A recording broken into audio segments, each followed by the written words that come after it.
Hey everyone, welcome to my channel. My name is Skyly. I am the face and creator behind Sky's Bazaar. I hand make everything from giant Baphomettes to spooky bags, and I just wanted to share some of my small business processes with you. Today I am editing photos. That's the beginning of this video. A lot of the whole running a small business, like behind the scenes, is there's so many pictures. I take about 60 per little drop I do. I think I had about 8 different plushies there. And here I am designing a Beetlejuice plushie based on the colors and design of the new Beetlejuice cover. So I got that all sketched up, and then I get to pick out the yarn colors. These were the colors I decided on. I thought they were a really nice neon-y green and the purple and the black and the white.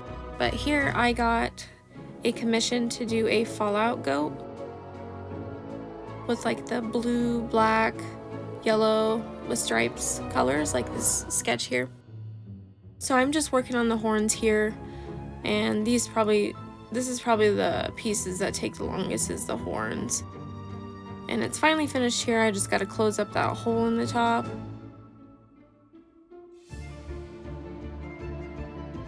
Now that the horn is finally finished, I'm going to set that off to the side and get started on the second one.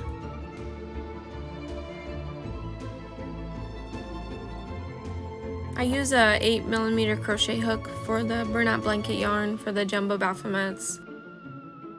I usually have pretty decent tension, so there's not too many holes or anything.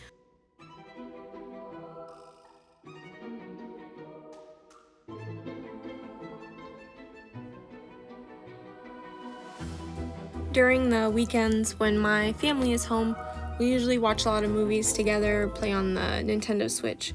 But I usually bring my crochet down to the living room so I can crochet with everybody. So I'm just finishing up that Fallout goat's tail on here. I believe we were watching The Dive. It was a movie about these girls that get stuck in the ocean. It was actually really good. Even my 7-year-old enjoyed it. I also went ahead and got started on some of the pieces to the Beetlejuice two-headed bear. I'm just working on my couch on this one. That's my husband peeking over there. I think we were watching a different movie during this time. I want to say we watched 3 that Saturday. So here I am just working on the couch. This yarn, it gets fluffs everywhere, so usually when I use the Sweet Snuggles yarn, I try not to work on the couch too much. I always end up having to lint roll everything, and my dog tries to chase the fuzzies around. These take quite a bit of time, but they come out really jumbo and really cute. I'm lucky enough to be able just to work on my couch. Little dog clip. Here's the culprit who eats all the fuzzies. Here I'm getting these 50mm eyes put into the head for the Fallout goat. I swear I always have to recount these things 15 times to get the spacing correct. Now I'm just popping these backs on these eyeballs.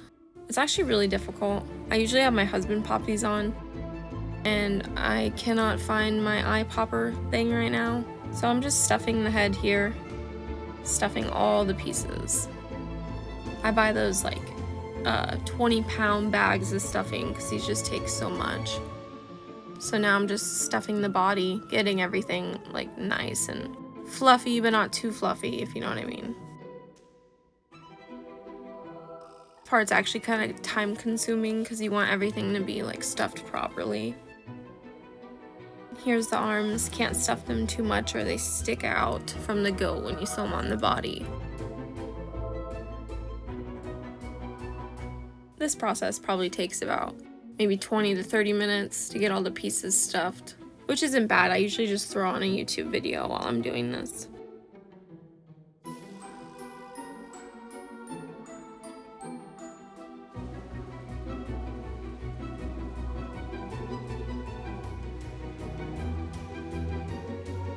The horns for the jumbo Baphomettes, they are so difficult to stuff because if you use a chopstick, it doesn't grab onto the stuffing. So I end up just flipping the horn inside out a little bit so it's a little bit easier. Gotta check and make sure they're stuffed equally. Had to clean up all those fuzzies off my desk. so I could start finishing the head to the two-headed Beetlejuice bear. It's much easier using this yarn on my desk, especially like with the color changes for the two-headed bears. There's a lot of cutting and tying. It makes a lot of fuzzies everywhere. I periodically lint roll. Here I am working on that striped side of that body. Then the worst part is connecting them, getting that body middle started, but it's not too horrible once you get it going. Lots and lots of color switches. You see that fuzzy? Oh, see all of them? They just fly everywhere, all the time. I always triple knot my tie-offs, just to be safe, you know. These bodies, I think they end up taking me about 2 to 3 hours to finish crocheting. It's all those color changes. They might take like, you know, a minute per color change, but that sure does add up. I've timed it a couple times, and the body is definitely the longest part. I think I forgot to mention in the beginning of the video, this two-headed bear plush. The pattern is from RinMeow21, I believe.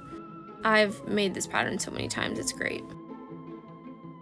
Oh, all the fuzzies just start to blow around.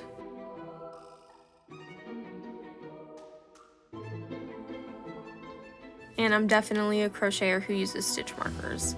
I use an absurd amount of stitch markers at the beginning of these bodies, just in case I have to frog it and restart, so I don't lose, you know, the front of the foot or the side of the foot. Honestly, just makes it a lot easier for me to keep track. Look at that carnage on the inside. See all the fuzzies?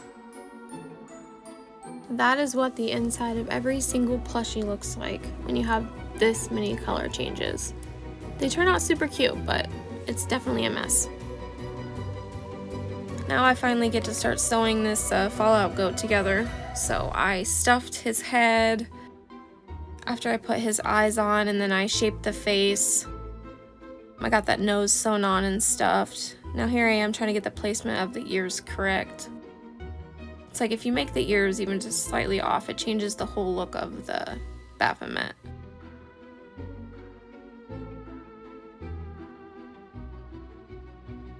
Sewing these guys together is definitely a workout. They're so big and you gotta make sure you're pulling tight, but not too tight, you know, to snap the yarn. I always sew the body on with the head upside down. It's in a better position to be sewn together. I use the sewing technique Twisted Hatter uses, just to make it a little bit more sturdy. I use all these long needles to place everything before I sew it on, just so nothing's, you know, too wonky. They definitely get in my way sometimes. Here's the arm placement we gotta do. Gotta make sure this is symmetrical. Make sure it's not, you know, sticking outside of his body too far. Using those long needles again. I use the super long, like 12-inch needles to hold pieces together.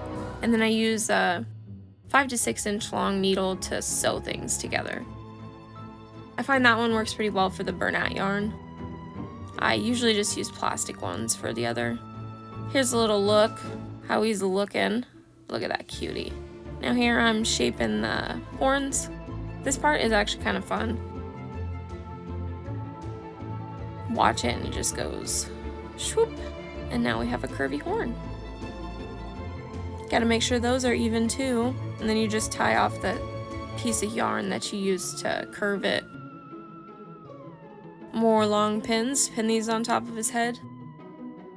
Yes, I see the stuffing on my arm. There's stuffing all over my house and fuzzies from the Sweet Snuggles.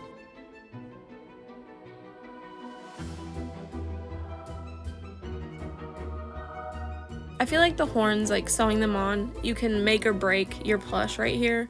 If they're not symmetrical, it's just gonna, the whole thing is gonna look wonky.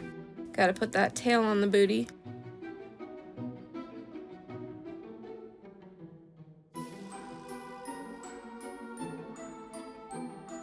I use pins to mark the placement of where I need to embroider. So on here, this is the placement for the snout that I like. I actually drop pins all the time, and I have like really plushy carpet upstairs. They get lost, and I got stabbed in the foot a couple days ago. Here I am just knotting it and tying it off and pushing it away.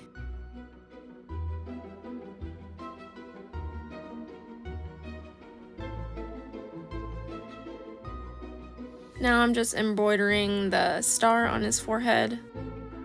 I actually drop that red pin on the ground and had to stop the video to hurry up and find it so I wouldn't get stabbed. See? Boop. There he goes. Got them all sewn together. Now I just have to send pictures to the owner. And I hope you guys enjoyed this little look into my business. If you want to see more, go ahead and click that subscribe button. Thank you. Bye.